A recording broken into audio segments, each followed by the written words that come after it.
So, welcome. Welcome, everyone. For those that do not know me, my name is Filip Vucic. I'm a Croatian business major who specializes in planning and analysis, specifically pricing and positioning. Today, we're going to tackle what often feels like one of the hardest parts of running your own business, which is pricing. Now, my goal is to show at first why pricing feels so challenging and then give you some actionable tools to make it easier. Let me start with my story first. 4 years ago, during the pandemic, life hit me hard. I had left the corporate world a couple of years earlier to take care of my dad.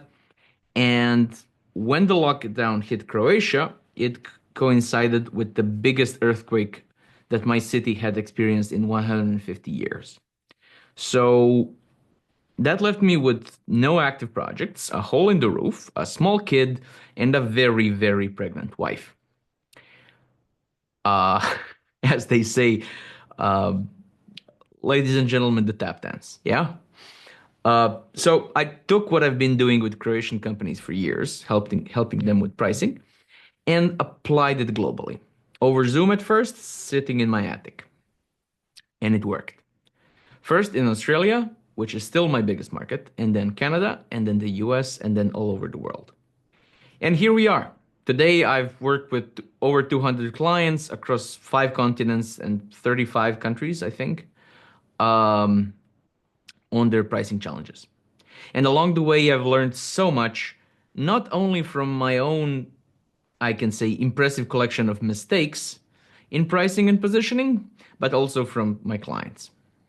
And that's why I'm here to talk about why I'm here to talk to you about pricing. Sorry, particularly for services based on expertise.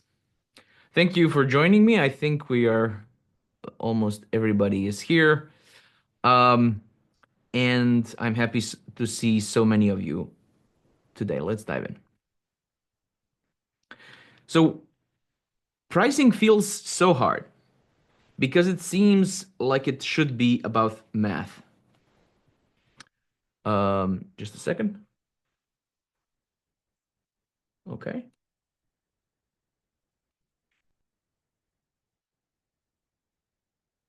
there you go. Thank you.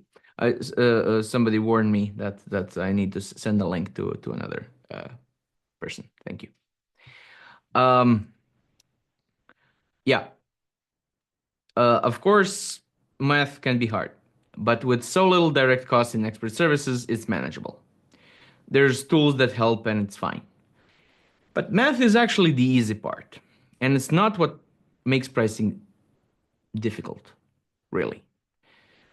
It's hard because it combines all our fears into one complex cocktail. It makes us, it forces us, really, to put our insecurities under a spotlight in front of serious people that we really need to impress just to pay our bills. And that's not exactly anyone's idea of a good day. And also, no one has the incentive to teach you how to price. Employers focus on maximizing margins, not empowering you to price yourself fairly when you leave one day, right? Why would they teach you that? Academia is just as lost as you are, and competitors, well, if they do know something, they're certainly not going to apply to level you up. So you could work in an industry for 30 years, and you will gain expertise, you will improve in delivery processes, even client management through experience, but not pricing. If you work for somebody else, pricing is not something that you get better at as you are in the industry. Pricing is just something you're forced to learn on your own. And when you do try to learn, it's incredibly difficult to learn without stakes. So to learn without losing anything. It's like trying to lose poker without stakes. It just doesn't work. Um, so it doesn't have to be money even. So you can learn by having the stakes of washing dishes doesn't matter, but without stakes, just learning doesn't happen there. Okay. Um, let's talk about why we feel stuck. It's because it's it feels like a rigged game, okay? If you charge too much, clients leave. If you keep your prices the same, rising costs will eat you alive. So, no wonder raising prices is the least favorite activity for most agency owners and experts. So, what do most people do? Well, I'm going to tell you immediately, but I'm also curious at well, what do you do? How do you approach raising your prices right now? If you could put it into chat, I'll see it in a minute, and we can talk about it. Okay, so let's be honest. Most of what most people do has to do with guesswork, or worse, copying somebody else's guesswork. And that leads to, well, financial strain, burnout, guilt, resentment, missed opportunities, worst of all. And these struggles might feel familiar, and I know some of you. Um, I know they're familiar to most of you. To some, they may even look inevitable, but they're not. At least not at this stage in your career. Because let me share a quick story. Do you know how circus elephants are trained when they're little? It's not going to spoil your lunch. It's not too horrible. When they're small and weak, young elephants are tied to posts.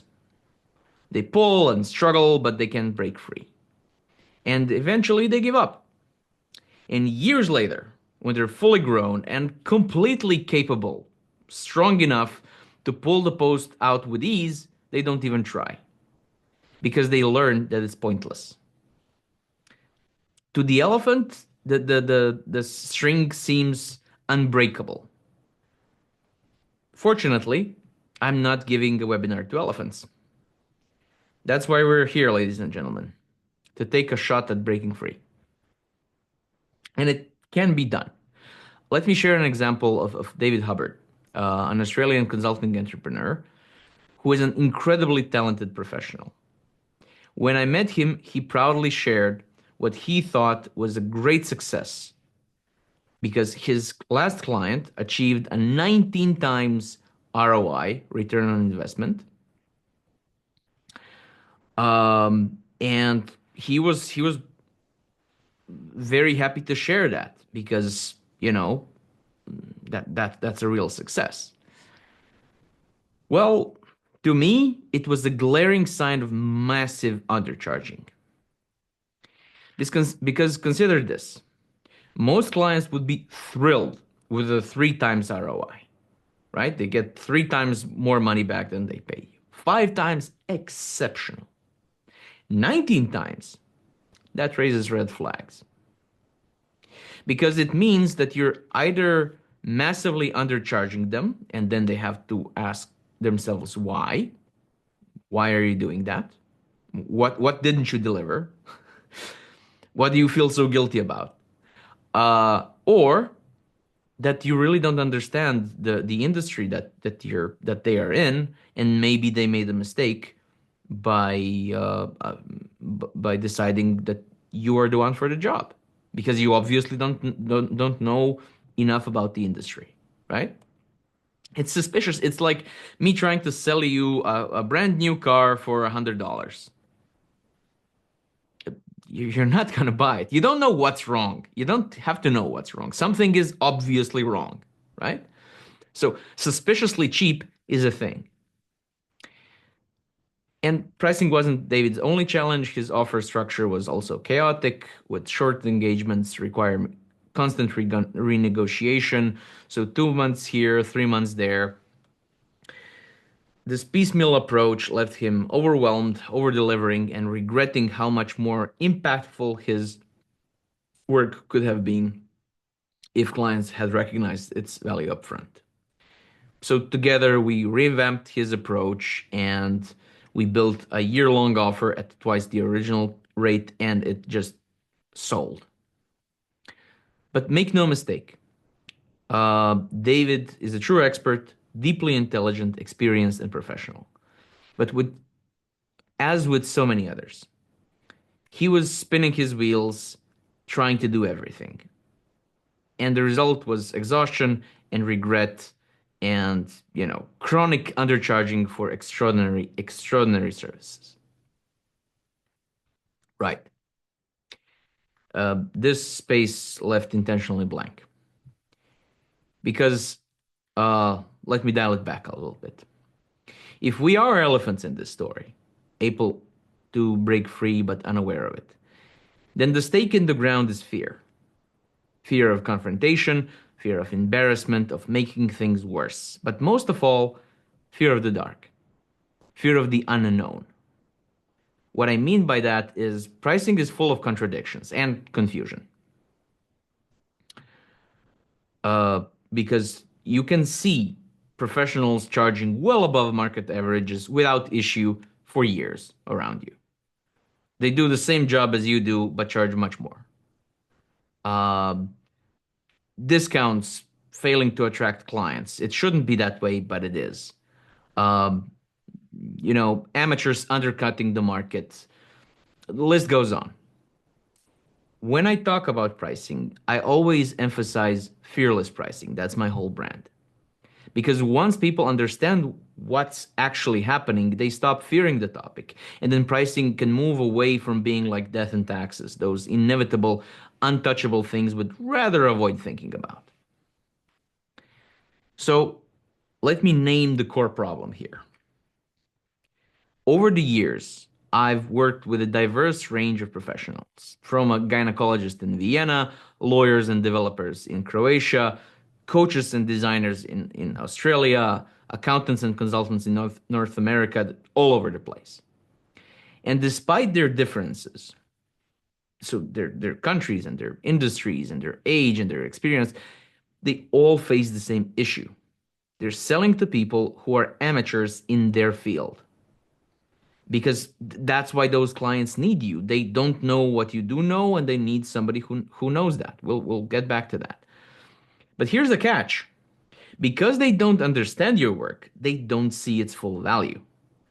And nobody, including you, wants to pay for the value that they don't see because maybe it's not there. If they did understand the value, in order for them to understand your value, they would have to know so much about what you do that they wouldn't need you at all. They would be experts in it themselves. So that's what I called a long time ago now the expert's paradox. Because the clients don't intentionally disregard the value, they simply don't see it. So people who can see it, your colleagues, don't need your services. They think you're awesome, they're just not going to pay you anything. So you're kind of stuck. People who need you don't value you, people who value you don't need you. This paradox is the foundation of everything that we're discussing today, and I'll show you how to address it with specific actions as we move forward. And first, I need to clarify what I mean by value. Okay?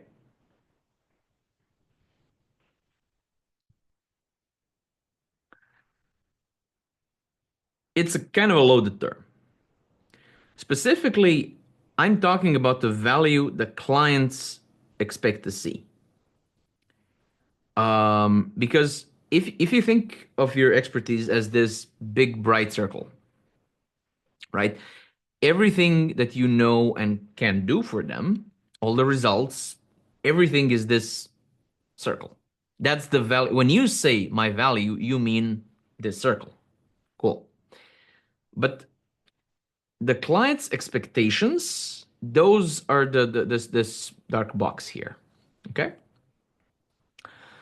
And okay, there's a dark part of the expectations which is not covered by our value. These are things that they might expect from you, but they're not going to get from you, but you're also not going to bill for that, so nobody cares. But the only value of your work that they can see is the overlap between their expectations and your actual value. And this is the only part that they're comfortable paying for. And that's a problem because um, this is the core of the expert's paradox in action, right? Even though your work might be hugely more valuable to the client, objectively so, they're still only wanting to pay for the part that they can see.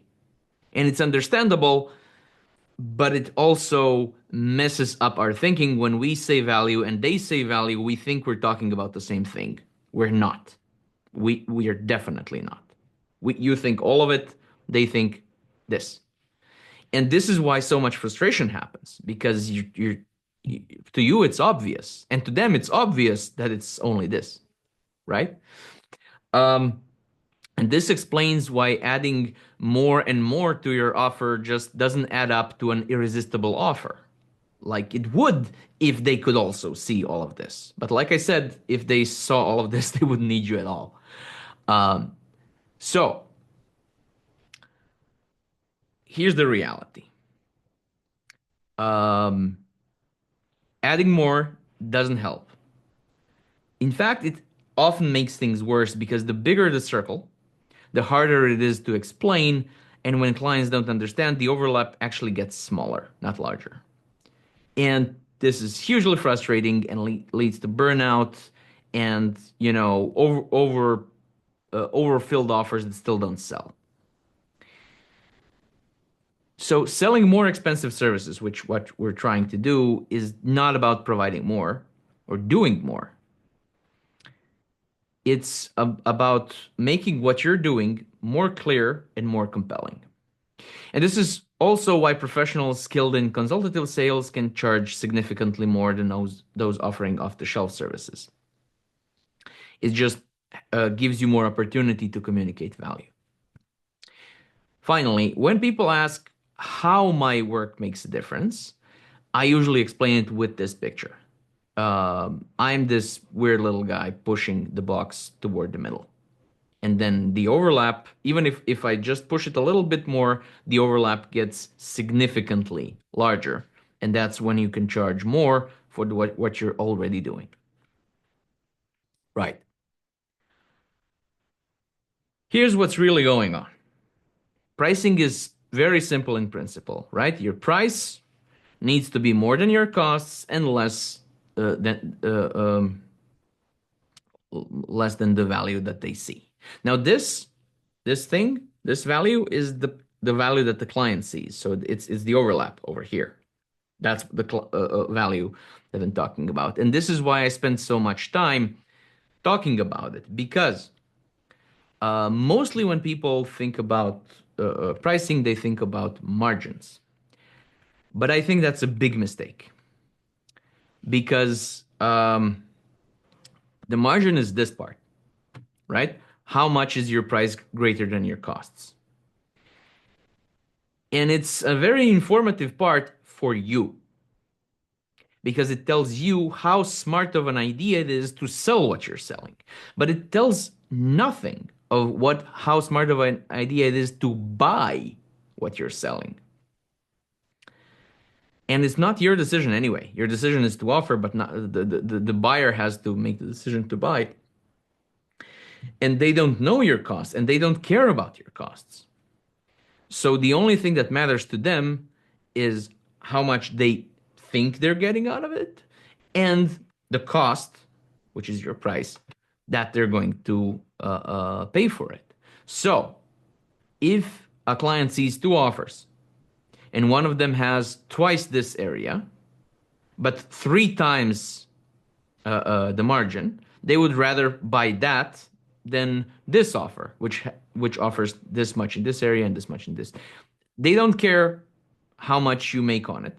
What they care is how much they can see, right? And this is why expectations and perception is the key thing to selling more. And then you can forget about the margin because it's going to be fine. You're going to be way over margin. That's the idea. Right. Um, this is, there's something very different in selling expertise. Um, than it is in selling commodities, even commoditized services like car washing or working as a waiter. Because with commodities, more is better, more is more expensive. And that stands to reason. So three oranges are going to be, I'm talking about normal oranges, they're going to be more expensive than one and less expensive than six because more is better. And if you're washing cars, washing three cars is going to be more expensive than washing one, normal cars, and less expensive than six because more is better. However, would you like your lawyer to solve your legal problem in 1 month or 1 year? Which is more valuable to you? 1 month. That's less work. You don't care. You really don't. That's more valuable. If you're the same thing with a dentist, would you like to go for one appointment or three to solve the same problem? Which is the better dentist? The one who solves it in one, right? So the idea of more is better just breaks down when it comes to expertise. It could be better. It doesn't have to be. More than often, it's not. It's like with medicine. Taking three pills is not better, it's worse than taking one if you only needed to take one. And I mean, would this webinar really be better if it was 6 hours long? No, nobody, not one of you would show up. So it's important to think of it that way. And if you know an example of more not being better, please share it in the chat as well. Okay. So if we accept that this is the main thing that's different, that more is not better, then this is why people get confused when they think about pricing that they know in general from the shops and their own thing. So this is why discounts work differently, and many of the weird things that you see around you in pricing of expertise come from the idea that the clients don't understand the value and that more is not better. That's enough to make it significantly different. Right. Let's wrap up our discussion on value with one final concept, experiential goods. So these are the services where the value is only fully understood after it's been experienced.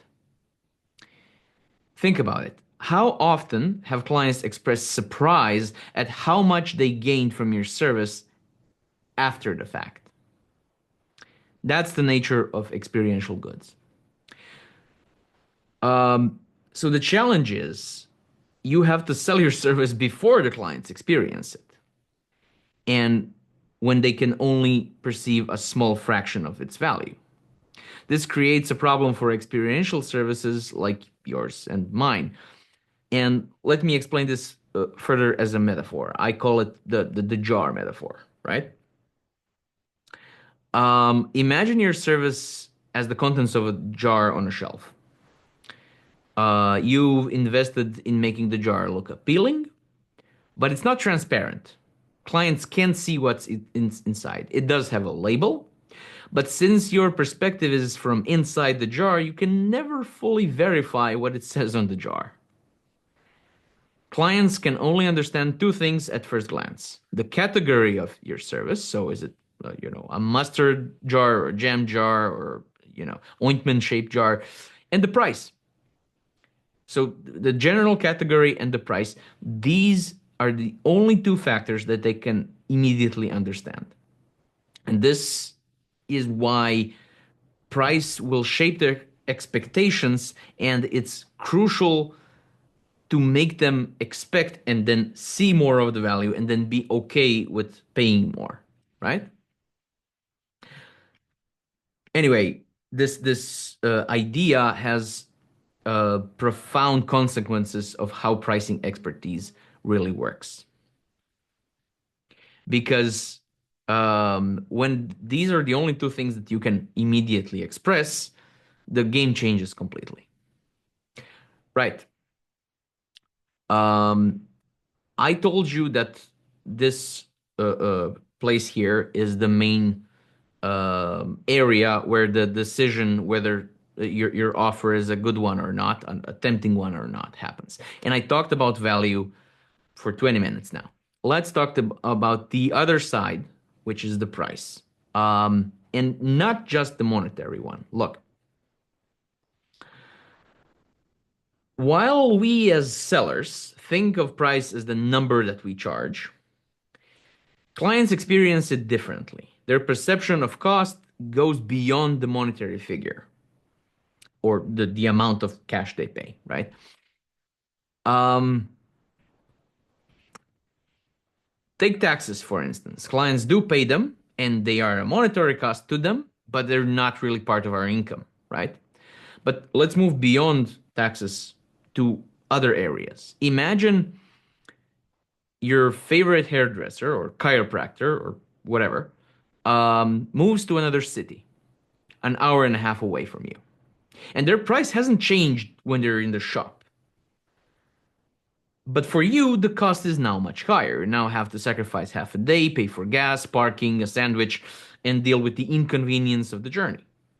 And even though the monetary price remains the same, the overall cost feels much greater to you. That's the convenience cost. You, as a seller, don't get any more money, but the client feels it as more costly.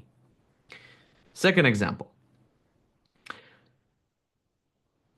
Would I send my kids to the cheapest dentist I know? No. Would you?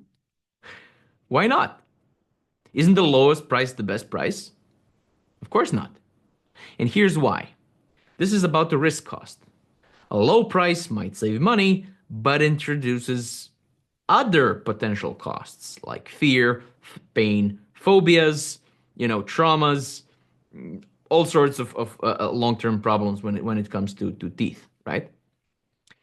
When something feels too good to be true, that feeling of undefined risk prevents people from seeing monetary cost as the only factor. That's why you wouldn't buy a suspiciously cheap car, right? Because something is wrong. Um, and then the fourth thing is the ego cost, the hidden price of humiliation or discomfort. Imagine a banknote on the ground, but somebody has clearly spit on it. Would you pick it up? Yeah, probably not. Even a better example. Would you attend a workplace provided marriage counseling if everybody in the office would know that you're using it? I mean, it's free, technically, right? It costs nothing, it costs no money. But is it really free? Does it feel free? No, because there's ego cost. And ego cost cannot outweigh even a zero monetary price. In all three examples, convenience, risk, and ego, these are services where trust is essential. And you can always find a new dentist or counselor, but you're reluctant to do that, to switch because of what's at stake. And this is again different from what we experience in commoditized services. Lower monetary cost doesn't automatically mean better value. So here's the rule. Clients will accept higher prices if the other costs, inconvenience, risk, ego, are lower. Now, some of you I know are in IT, but probably most of you heard this. Have you ever heard of nobody ever got fired for hiring IBM? It got them millions. The idea, right? Why? Because IBM represents very low risk. Nobody can blame you because you chose IBM. And when you're in corporate, you're not paying with your own money anyway. So IBM is definitely not cheap. But clients gladly pay a premium for the confidence that comes with their reputation. And that's the key. Clients are willing to pay more when they perceive the risk to be so low. Okay, so now that we've covered how this works and the behavioral science behind it, let's talk about what you can do next. They say the main difference between theory and practice is that in theory, they're the same, but in practice, they are not. Um, so that's all nice. So what do you do? First, you'll need some real data. And this can be as simple as just having a few conversations with the right people. And if you're asking yourself what type of people are the right people, imagine you got a wish from a genie, okay? Every client from now on will be a copy of a great client from your past.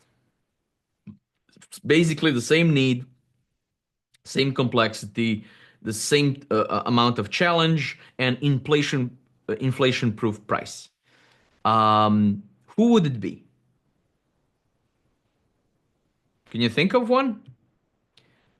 Write it down. You don't have to tell it to me or write it in chat, but write it down because it's an important data point. Okay. Second, um, we'll tackle the common thieves of confidence that undermine your pricing decisions. And finally, I'll show you how to adjust your approach for raising prices with new clients and existing ones. But let's break it down step by step. Right. Um, the first rule is stop asking how much would you pay or how much do you think is fair. It might seem harmless, but it creates a direct conflict of interest for the client and hands control of the conversation and your worth over to them. And that is far from ideal. Instead, you flip the script. After explaining the value, the steps, the details, ask them, how much do you think I already am charging? So, how much do you think I'm charging? This shifts the focus and keeps you in control. And this isn't fishing for information because here's how you approach it. You write down your price beforehand in front of them if need be. Um, if you're in a virtual setting, you say, okay, I'm going to write my price into chat, okay? And I'm just not going to press enter. So I'm really curious, how much do you think I'm already charging? And as soon as you say it, I'll just press enter and you'll see what I'm actually charging. So I'm not fishing. I'm just curious. Um, this will help because they can only respond in one of three ways. There's three scenarios that can happen here. The client can guess your price perfectly, in which case you both laugh and everybody's having a good time. This is the least probable, but hey. The second thing is they can overshoot. They can guess that you're charging more than you actually are. And in that case, you take it as a compliment. You say, "Oh, yeah, thank you. Maybe one day, but no. The price that I said is the price." And it can be helped for this client, but for the next few clients, you will know that your pitch produces a higher response. So if that happens a couple of times, you know you can raise your price. But for this client, that's it. And of course, the one way in which this can also end up is they can undershoot you. And if that happens, you thank them for showing you. Oh, damn it, I must not be explaining the value very well. So thank you. I'm I'm obviously not there yet with the explanation. The price stays, but I'm curious, what else would you need to get to consider this price to be right? And sometimes, and I've seen this happen, it happened to me. Sometimes they name something that you already do provide, but you didn't mention because you didn't think it was important to them. Anyway, um, nothing bad can happen to you. So they either give you a compliment, or they help you pitch better, or they hit the nail on the head. That happened to me a couple of times. So, like I said, their reaction can be very, very helpful to you. And if multiple clients overshoot, that's the very best sign. You don't have to talk to 50, talk to five. Three of them overshoot, you're undercharging. Congratulations, you can probably get your price to the range which they were guessing because you're already explaining the value so it sounds exactly like that without doing anything more. Okay, let's talk about confidence. Um, because competitive price. Many people equate a competitive price with being low priced. So not dumping, but low. Um, in expertise based services, competitive doesn't mean low price. It doesn't mean cheap. It means confident. And this is a fundamental shift in thinking, but I have to explain why. Clients seek specialists like you only when their confidence drops below the severity of their problem. Uh, Take me, for example. I'm 40, and let's say my back starts to hurt. If somebody at this point offered me a budget friendly chiropractor, I would decline. Because, why would I pay for somebody to tell me how to sit? I know how to sit. I've been sitting for 40 years. I'll just exercise more. No, I won't. Okay? Um, I feel like I would rather handle it myself. Maybe pay for a cheap massage, feel better for a day or two, just try to forget about it. And then one morning, I can't move because of the pain. And that is the moment where my confidence in handling this myself sinks below my perception of the problem. The problem was probably just as bad yesterday, but I wasn't aware of it. Now that my perception of the problem has grown over my confidence, or my confidence dropped below the problem, doesn't really matter, I have a gap. And I know I can't handle this myself anymore. And now I'm not interested in anybody who I don't perceive as being capable enough to help me with my problem. And here's the thing, remember the jar. I don't know anything about chiropractors. I don't know enough to know a good one from a bad one. So yes, I may ask some people around to refer me to a chiropractor they trust, and sometimes that works, and sometimes it doesn't. But I can't tell. So if I had to translate something into Korean, I can't read Korean. I can't see two translations and say this is a better one and this is the worst one. I have no idea what I'm doing. So what's the only other thing that I know how to uh, uh, see to differentiate? The price. And I have a problem. I can't move. Okay? I know I have a serious problem, so I need somebody serious. And how do I know that they're serious? Well, they're probably expensive. And at this point, I also don't want a friendly price chiropractor, because if that guy was any good, he would be charging more. Because why wouldn't he if he could? So the idea of being proud of being the best and the cheapest doesn't work. A friendly priced expert is something that nobody needs. People will try to treat you as staff, to just do what they tell you before they think they have a problem, and they're going to skip over your heads after they think they have a problem because you don't seem good enough. And it's not their fault. They just then they can't tell anything else, because Pricing signals confidence, and if you had confidence and nothing to show for it, if you had false confidence, if you're a scam, you wouldn't be in business that long, probably. I don't know anything about your industry, but probably not, right? So confidence signals competence. And this is why a competitive price is not about the cheapest price, it's about the confidence that you show. Um, it's it's clear that a high price doesn't guarantee expertise. I'm not an idiot. I know this. But I have a problem that I need to solve right now, right? I'm just going to pay somebody that is probably charging enough because they're competent enough and hope for the best because I have stuff to do and I'm in pain, right? Um, this is why positioning yourself as the affordable expert really undermines your value. It may seem harsh, and it is, or rash, and it is. But remember your own reluctance to send your kids to cut price dentists, right? Maybe that dentist is the best in city. He just has no idea how to price. God knows I worked with some. Hiring experts requires trust, and discount trust is no trust at all.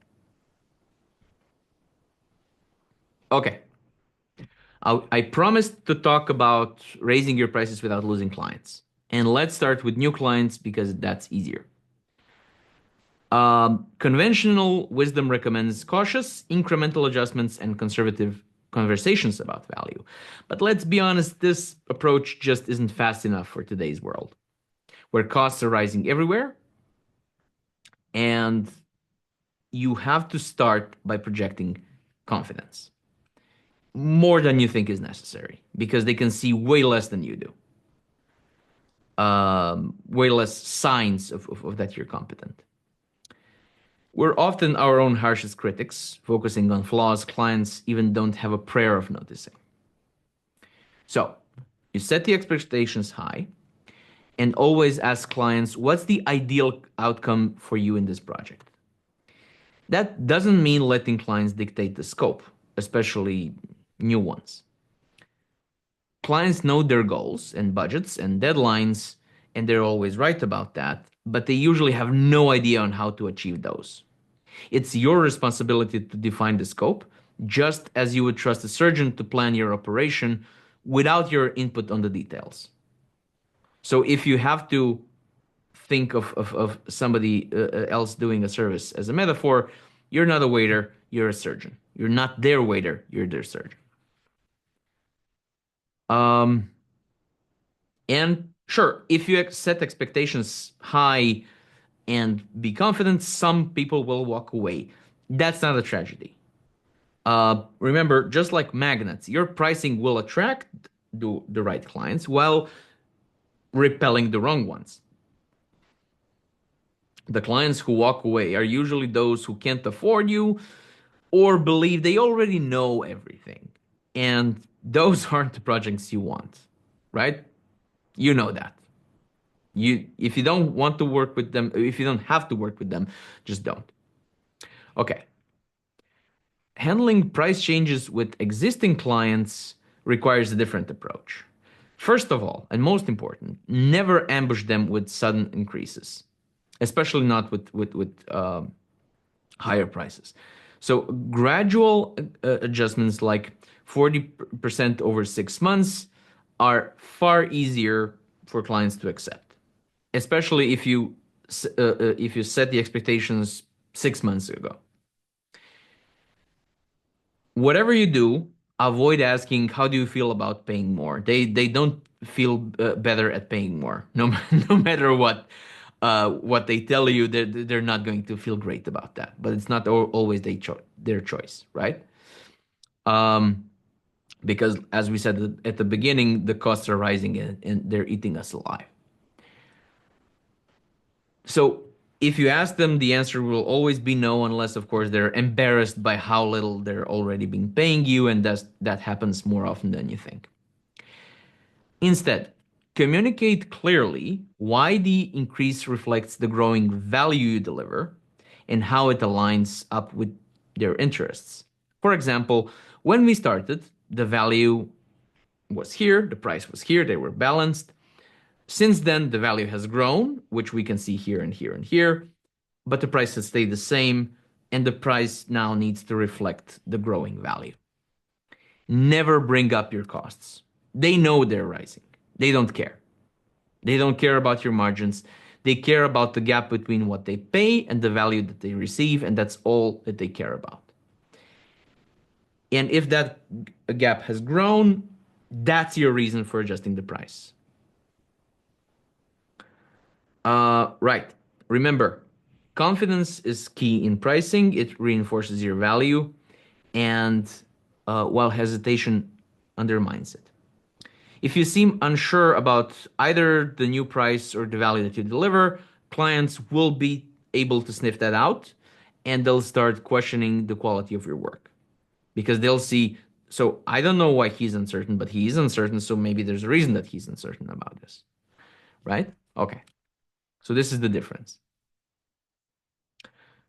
Here's an old pricing joke.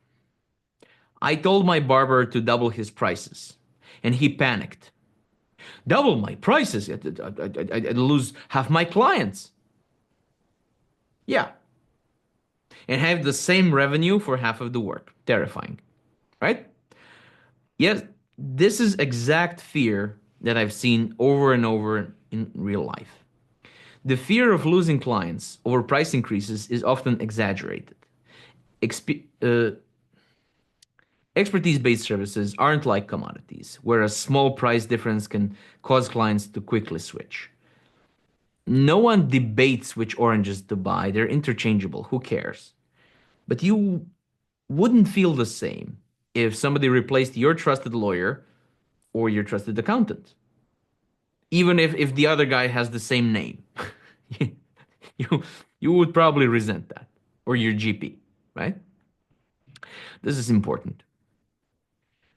When you raise your price by 20%, you might assume you'll lose 20% of your clients.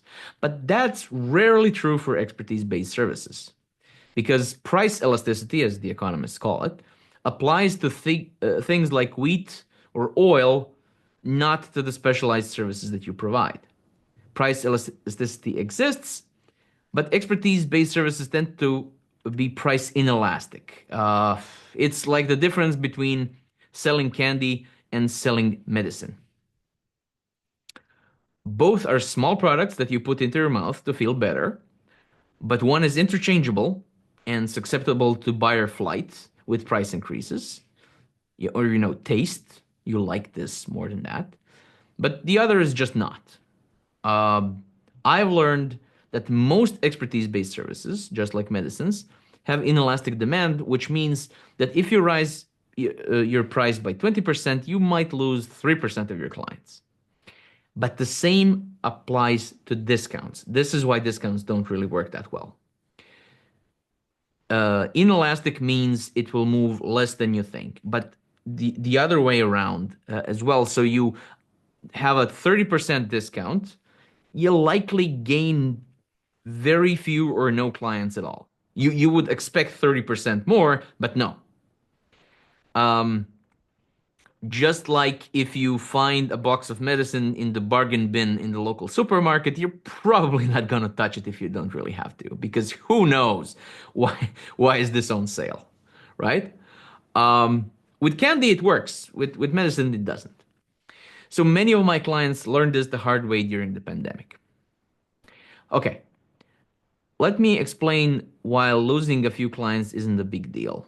I've always noticed that many of us in the business of expertise undervalue our services.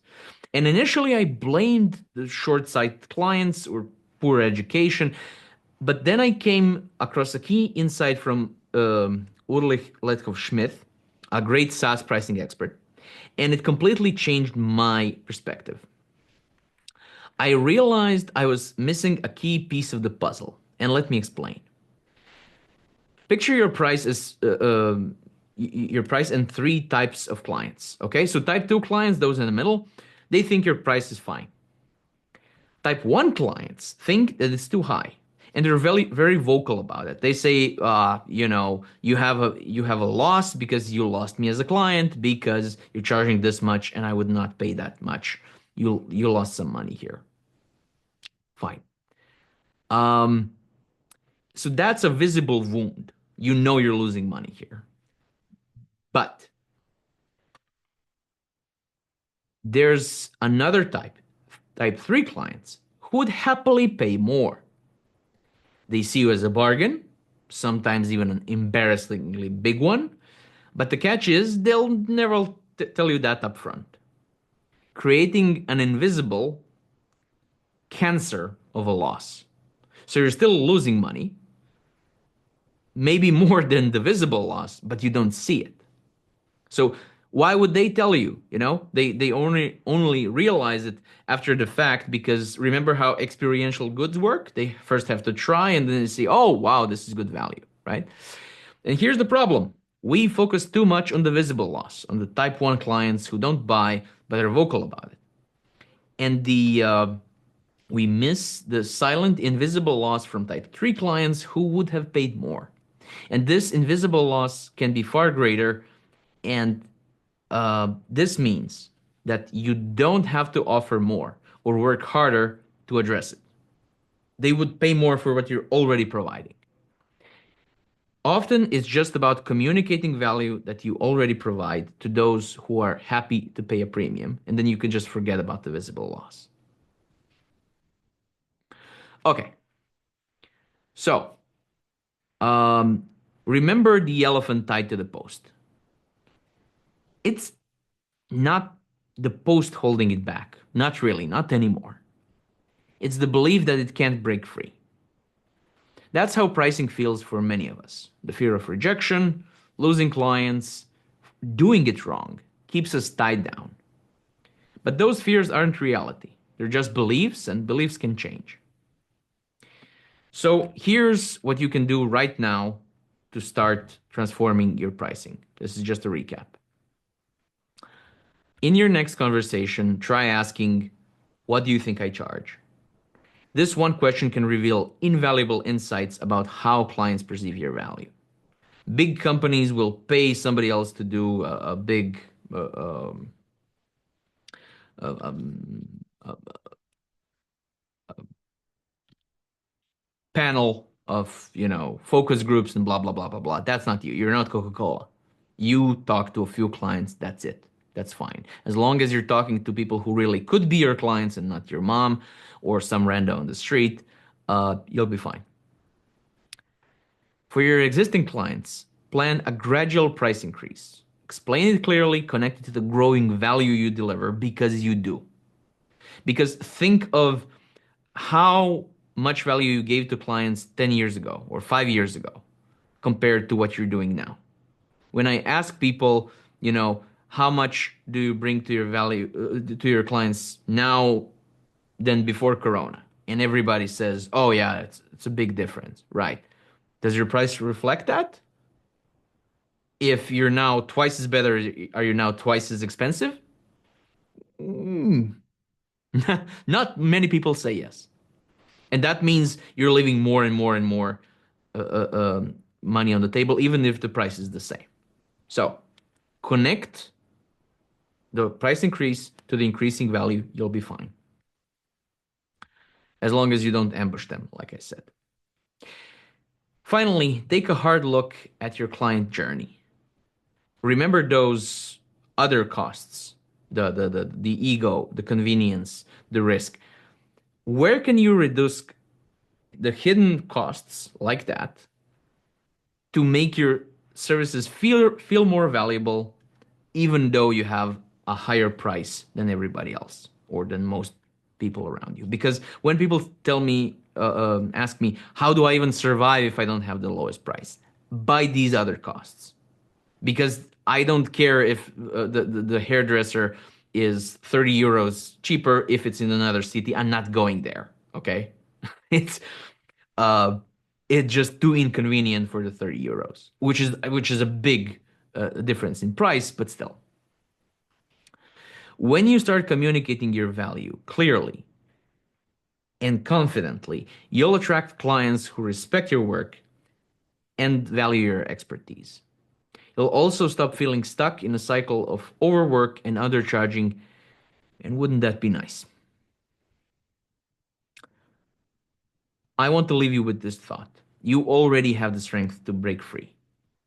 The only thing holding you back is the fear, and you can push past it. Just if you need help, reach out and book your discovery call with me.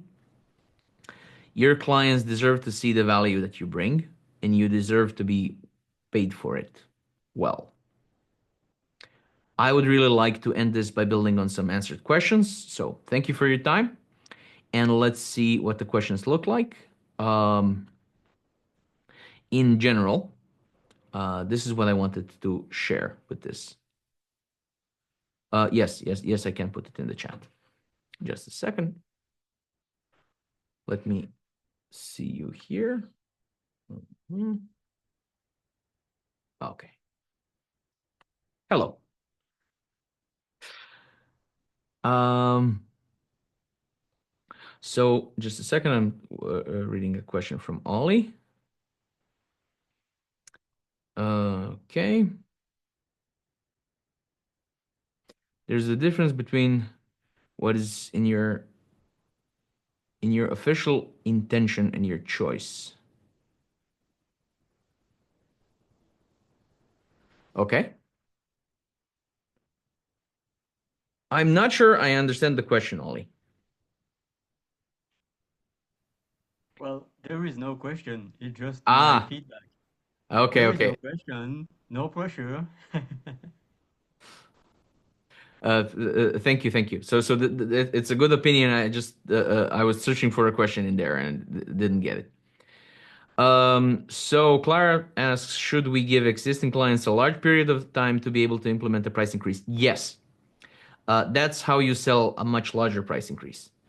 Um, so people usually tend to want to broach the subject as late as possible, and that's counterproductive.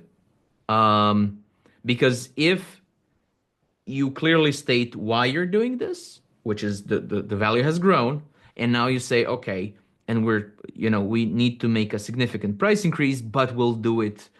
So we'll give you three months of the old price, and then over 3 months gradually we'll get there. That is much less of a shock. It has a much greater chance of them saying, okay, we understand. So coming up to a client and says, I have to charge you 40% from tomorrow, so plus 40%, they're probably going to leave. If you came 6 months ago and said, we'll hold out with the old price as much as we can, but then we simply have to um, ramp up the price, but we'll only get there in 6 months, they'll probably say, okay, I understand. So yes, as large a period as it's possibly convenient for you. And by the way, it's much better to plan a 40% price increase um, over 6 months than trying to do it twice for 20%. Because one of the main uh, factors of whether a price increase will succeed is how long it was when you last raised your prices. So I wouldn't ever recommend doing it twice in the same year unless you're drowning. And that usually just happens because you were afraid of raising it how much you actually needed, and you raise it like 10%, and now you want another 10%, and maybe they say yes to that. You come with another 10% in 6 months, they'll just leave because they have no idea what's around the corner. Maybe you'll ask them for another 10% in a month, another 10% in a month, and they don't need that. So if you just came and said we need 40%, but in 6 months, that would absolutely work. Much better than this. Okay? Thank you. Thank you. Let me see. Um, mhm. Happy to do this. Just let me see. if I can share the link to my um, okay. So two things before you go. One is I want to share the link as I was asked to the to my Calendly. So this is a discovery call that I usually do after this, right? Okay.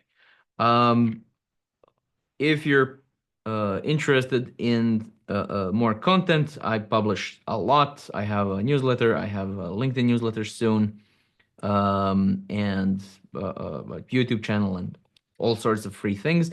And most importantly, if you think of a question later, um, on my website, which is fearless-pricing.com, there's an AI that is well read on like 40,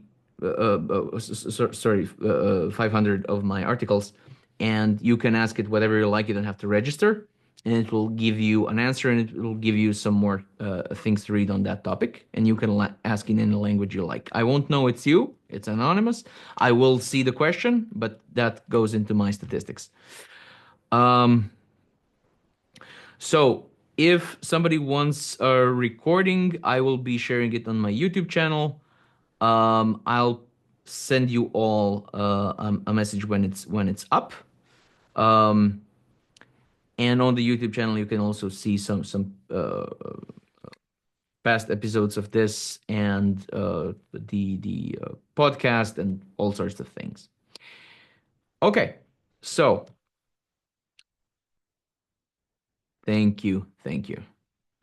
thank you very much. Any other questions before we call it today? I want to be respectful of your time. Cool. So have a great weekend, and I'll see you on LinkedIn probably. Bye.